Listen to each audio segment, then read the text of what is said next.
cholismo, la reinvención de un gigante.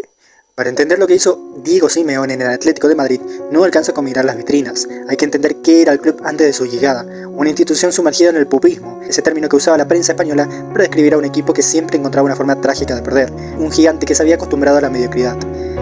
El Atlético de Madrid vuelve a primera en 2002, pero durante una década vive en un limbo. Entre 2002 y 2011, por el banco del Calderón pasaron nombres como Luis Aragonés, Gregorio Manzano, Carlos Bianchi o Quique Sánchez Flores, 7 entrenadores fijos y varios interinos.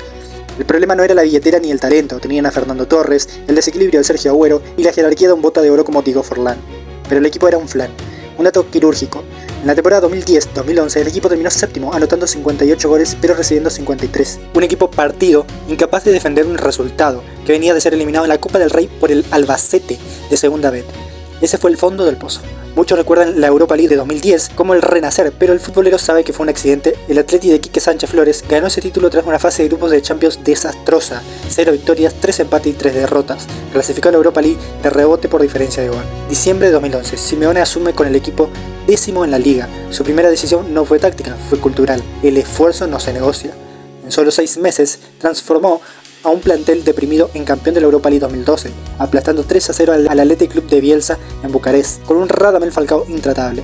Pero el verdadero cambio de paradigma ocurrió el 17 de mayo de 2013, la final de la Copa del Rey en el Santiago Bernabéu. El Atleti llevaba 14 años sin ganarle un derbi al Real Madrid. Con goles de Diego Costa y Miranda, el Cholo rompió el complejo de inferioridad.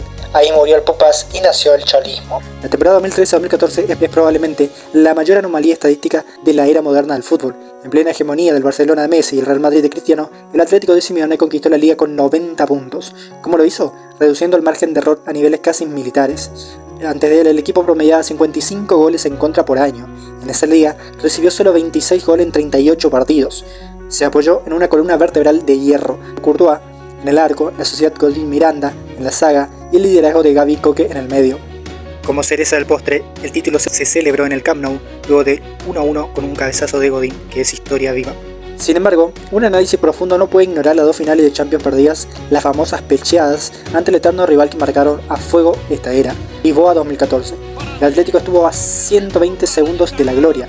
El cabezazo de Sergio Ramos en el minuto 92, 48 segundos, no fue solo un gol, fue un golpe psicológico del que el equipo no pudo recuperarse en el tiempo extra, que terminó 4-1.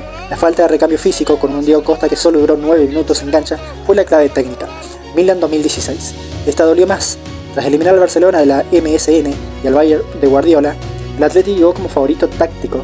Fue un partido de ajedrez que se definió por detalles. El penal errado por Griezmann en el tiempo regular y el poste de Juanfran en la tanda definitiva condenaron a los de Simeone. Simeone supo reinventarse. Cuando el bloque bajo de Godín y Gavi se agotó, Uto, en la 2020-2021, con un fútbol más propositivo y la llegada de Luis Suárez, descartado por el Barcelona, volvió a salir campeón de la liga.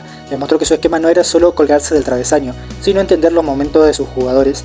Pasó de un 4-4-2 rígido a un 3-5-2 que le dio libertad a un Marcos Llorente reconvertido en llegador. El impacto se ve en los despachos bajo su mando. El Atlético pasó de un presupuesto de 120 millones a superar los 500 millones de euros. Jugadores como Antoine Griezmann, Jan Oblak o José María Jiménez no solo crecieron deportivamente, sino que multiplicaron su valor de mercado por 5 bajo su tutela.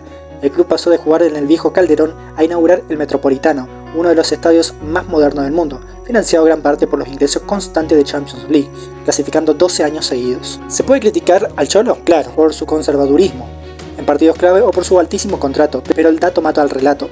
Antes de Simeone, el Atlético tenía 9 ligas en 100 años. Con él sumó 2 ligas de Europa League, una Copa del Rey y 2 finales de Champions en una década.